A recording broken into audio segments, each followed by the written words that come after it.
छत्रपती शिवाजी महाराज विद्यालय मेहंदुरी येथे अमित भांगरे यांच्या हस्ते गरजू 32 विद्यार्थिनींना सायकलींचं वाटप।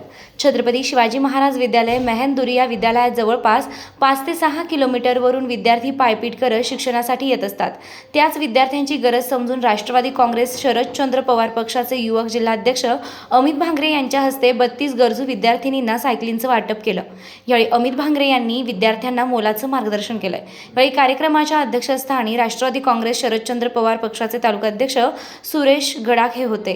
युवक अध्यक्ष परीक्षित भोर, अकोले शहर अध्यक्ष अमित नाईकवाडी, विद्यालयाचे मुख्याध्यापक आरटी सोनवणे, माधवराव बंगाळसर, डॉक्टर कैलासराव फरगडे, म्हाळादेवी गावचे सरपंच मारुती मेंगाळ, सदानंद बंगाळ, शिवाजी आरोटे, सोसायटीचे व्हाईस चेअरमन भाऊसाहेब वावळे, बहिरवाडी गावचे माजी सरपंच गोरख पाडेकर उपस्थित होते। या कार्यक्रमाचं सूत्रसंचालन पाथवे मॅडम यांनी केलंय। अकोले न्यूजसाठी संपादक अमोल पवार, मेहंदुरी, अकोले। आज छत्रपती शिवाजी महाराज महाविद्यालय या ठिकाणी जो सायकल वाटपाचा कार्यक्रम पार पडतोय, या कार्यक्रमासाठी आमच्यासोबत आलेले आजच्या कार्यक्रमाचे अध्यक्ष आदरणीय सुरेशजी गडाख साहेब, त्याचबरोबर परीक्षितजी भोर, अमितजी नाईकवाडी, ज्यांनी या कार्यक्रमासाठी हा सायकल वाटप जो काही समारंभ आहे याच्यासाठी प्रचंड जी मेहनत घेतली, त्या आमचे सहकारी विकासजी बंगाळ, त्याचबरोबर मंचावर उपस्थित कैलासरावजी फरगडे, शिवाजीराजे आरोटे, सदानंद दादा बंगाळ साहेब, भागवतरावजी आरोटे, तुकारामदादा मेंगाळ, भाऊसाहेब, त्याचबरोबर पांडुरंगजी आरोटे, सुहासजी गोरडे, गोरक्षनाथजी पाडवे, विलासजी हसे, गोरक्षनाथजी मारुतीराजजी मेंगाळ, आपले म्हाळादेवीचे सरपंच सुदर्शनजी वाकचौरे, इथं उपस्थित मंचावर सर्वच मान्यवर व ज्यांनी आजच्या या कार्यक्रमाला मला आमंत्रित केलं ते या महाविद्यालयाचे प्राचार्य सोनवणे सर, त्यांचा सर्व स्टाफ व माझ्यासमोर उपस्थित बसलेले सर्व माझे बहीण भावंड, या शाळेचे विद्यार्थी। खरं तर अनेक लोकांनी उल्लेख केला का आमच्या मदतीने सायकली मिळाल्या, परंतु बंगाल सर, खरं तर ज्यावेळेस आम्ही समाजकारण करतो, आमचं कर्तव्य आहे का समाजामध्ये आपण काय देऊ शकतो। कारण की ज्यावेळेस तुम्ही समाजकारण करता, शास्त्री महाराजांचं नाव घ्यायचं राहून गेलं। महाराज, खरं तर तुम्ही सांगितलं का तुम्ही देण्यासाठी इथं गेल्या 35 वर्षापासून राज्यात फिरताय। खरंच समाजकारण करताना आपण काय मिळवायचं हे डोक्यात न ठेवता काय जास्तीत जास्त मदत करता येईल लोकांना, आपण तळागाळापर्यंत कोणत्याही समाजाचा असू दे, कोणत्याही गटाचा असू दे, त्यांच्यासाठी कशी मदत करता येईल, खरंच त्या कार्यकर्त्याला आनंद त्याच्यात मिळतो। आणि ज्यावेळेस तुम्ही विद्यार्थ्यांसाठी मदत करता तो आनंद सर वेगळा असतो। तुम्ही जे हे आज इथं स्टेज उभं करून दिले आज शाळेसाठी, खरं तर तुमचं कौतुक केलं पाहिजे। कारण की अनेक लोक फक्त घेतात, देत काहीच नाही, ही प्रवृत्ती आज समाजामध्ये कुठेतरी बदलली पाहिजे।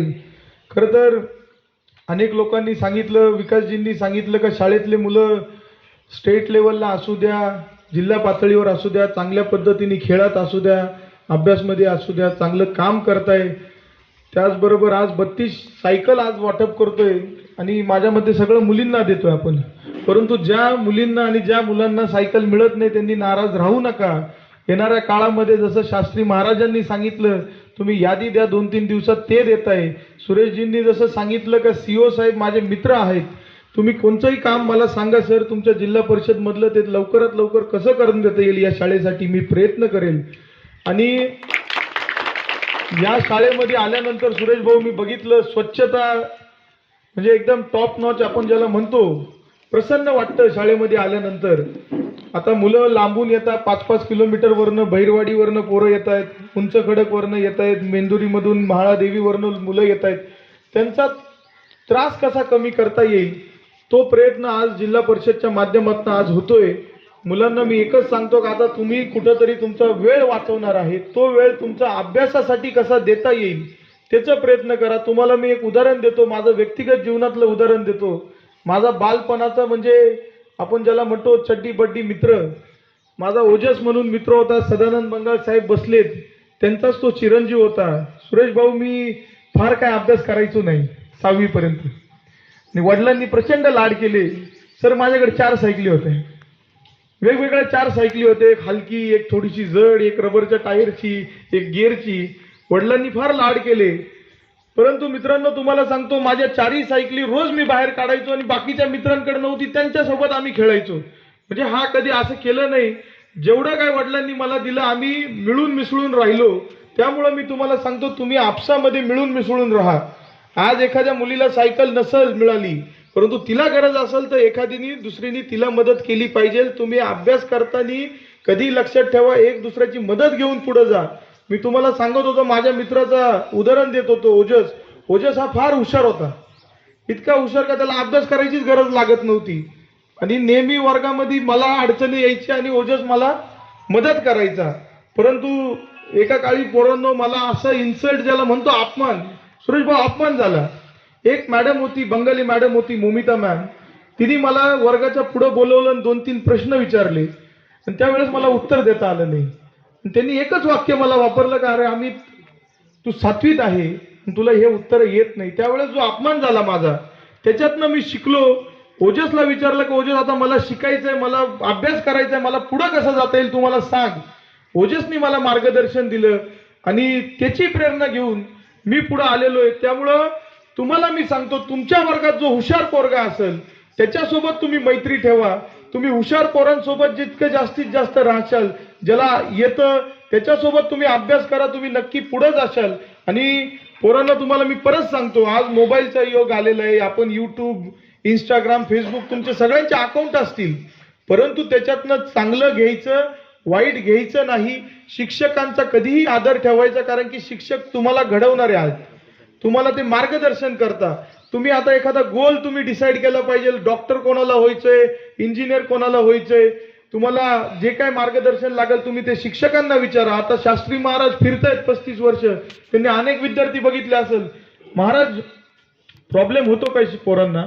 आता इतक्या फॅकल्टीज झाल्यात, इतक्या फील्ड आल्यात, काय एक्झॅक्टली करायचं काय हे पोरांना कळत नाही. त्यामुळे मी शिक्षकांनाही देखील विनंती करतो की तुम्ही चांगले विद्यार्थी, एखादा मॅथ्समध्ये हुशार असेल तर त्याला निवडा, त्याला कशी मदत करता येईल ती करा. एखादा खेळात असेल त्याला पुढे कसं आणता येईल, एक प्लॅटफॉर्म उभं करून द्यायचं काम हे शिक्षकांचंच असतं. तुम्ही जर म्हटले का पोरं विचार करतील, पोरांना तितकी समज लवकर येत नाही, तुम्हाला एक प्लॅटफॉर्म उभा करून द्यावा लागेल, तरच पोरं पुढे जाऊ शकतात.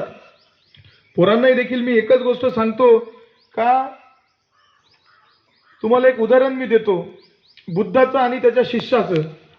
एकदा बुद्ध असा झाडाखाली बसलेला राहतो आणि तो त्याच्या शिष्याला सांगतो का, जा बाळा मला पाणी घेऊन ये नदीवरनं. तर तो शिष्य जातो, तेवढ्यात तिकडं प्राणी नदी पार करून जातं, पाणी त्यामुळं गढूळ होऊन जातं. शिष्य परत मागे येतो आणि बुद्धाला म्हणतो, पाणी गढूळ आहे, पिण्यासारखं नाहीये. बुद्ध त्याला म्हणतो, एक काम कर, परत जा. तो परत जातो, पाणी गढूळच राहतं. तो पुन्हा येतो, बुद्धांना सांगतो का पाणी अजूनही पिण्यालायक नाहीये. तो त्यांना 10 मिनिटं थांबवतो आणि पुन्हा नदीवर पाठवतो. त्यावेळेस पाणी स्वच्छ असतं. आणि मग बुद्ध त्यांना शिष्य त्या बुद्धांना विचारतात का, बुद्ध अशी तुम्ही काय जादू केली का पाणी स्वच्छ झालं? बुद्धांनी एकच गोष्ट सांगितलं का, टाइम, वेळ. तुम्हाला ज्या वेळेस एखाद्या वेळेस राग येतो, तुम्ही वेळ दिला पाहिजे.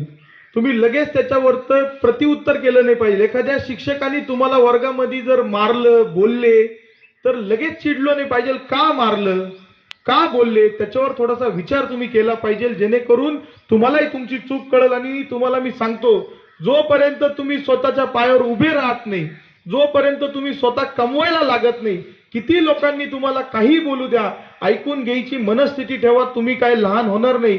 तुम्हाला एखाद्या शिक्षकांनी बोलल्यावर तुमची उंची कमी होती का? बरोबर आहे का नाही? उंची कमी होत नाही. शिक्षक चांगल्यासाठीच बोलतात. त्यामुळे इथं मुली मोठ्या प्रमाणात आहे. मुलींना मी एकच सांगतो, तुम्ही इन्स्पायर व्हा. अनेक मुली ज्या आहेत समाजामध्ये पुढे गेल्यात, तुम्हाला कोणची मदत लागेल, तुमचा भाऊ आहे, मला तुम्ही सांगा, आपण ती मदत तुमच्यासाठी उपलब्ध करून घेऊ. परंतु मुलींनी ध्येय हे नाही ठेवलं पाहिजे का, शाळेत कुठंतरी बाहेर गेलो, नंतर शिक्षण झालं, लग्न करायचं. आता तुम्हाला मेंटॅलिटी बदलावा लागेल. तुम्ही IAS ऑफिसर व्हा, तुम्ही एखादा व्यवसाय उभा करा, तुम्ही एखाद्या चांगल्या पोस्टवर जा, असं तुम्ही मोठं स्वप्न ठेवा. नाही तर घरचे आपल्याला काय म्हणतात, आता शिक्षण झालं, लग्न करून घ्या. तुम्ही त्यांना ते बॅरियर जे आहेत, सोसायटी बॅरियर, मंगळ साहेब, मला असं वाटतं ते बॅरियर तोडलं पाहिजे. कारण की आज आम्ही राजकारणामध्ये आलो. महाराजांनी सांगितलं, महाराज मला वडिलांनी एकच गोष्ट सांगितलं, आम्ही तुला मी परदेशात शिकायला पाठवतोय, मोज मजा करायला पाठवत नाही. तिकडून काहीतरी तू घेऊन ये आणि या समाजासाठी, इथल्या लोकांसाठी, गोरगरीब माणसांसाठी काहीतरी तू कर, जेणेकरून आपला समाज पुढे जाईल. त्यामुळं मुलींना तुम्ही सांगतो, तुम्ही तुमच्या लिमिटेशन ठरवू नका. तुम्हाला जे स्वप्न साकार करायचे ते करा. सगळ्या सुविधा इथं उपलब्ध आहेत. आता जसं विकास भाऊंनी भाषणात सांगितलं, SC STच्या जे काही विद्यार्थी आहेत, मुलं असतील मुली असतील, त्यांचे डॉक्युमेंटेशन पूर्ण नाहीये. व्हॅलिडिटी असू द्या, कोणची गोष्ट असू द्या, विकास भाऊ तुम्ही मला सांगा, ती गोष्ट पूर्ण करून द्यायची जबाबदारी माझी राहील. तुम्ही फक्त डॉक्युमेंटेशन करा. आणि मुलांना मी एकच सांगतो, शिस्त, डिसिप्लिन, कन्सिस्टन्सी आणि practice. Practice makes man perfect. तुम्ही चुका, गणित तुम्हाला जमत नसेल, वारंवार प्रयत्न करा, परंतु तुमचं डिसिप्लिन तुम्ही राहिले पाहिजे, शिस्त तुमच्या जीवनात राहिली पाहिजे. आणि कोणतीच गोष्ट अशक्य नाहीये. मी तुम्हाला सांगितलं, 7वी नंतर मी अभ्यासाकडे जास्त लक्ष दिलं. 10वीला मला 94 मार्क पडले आणि 12वीला मला 78 मार्क पडले, कारण की मी नंतर मन लावून अभ्यास केला. अभ्यासाला वेळ द्या, खेलो कुदो, परंतु ज्या वेळेस तुमचं 10वी असेल, 12वी असेल, त्यावेळेस तुम्ही जास्त वेळ अभ्यासाकडे लक्ष द्या.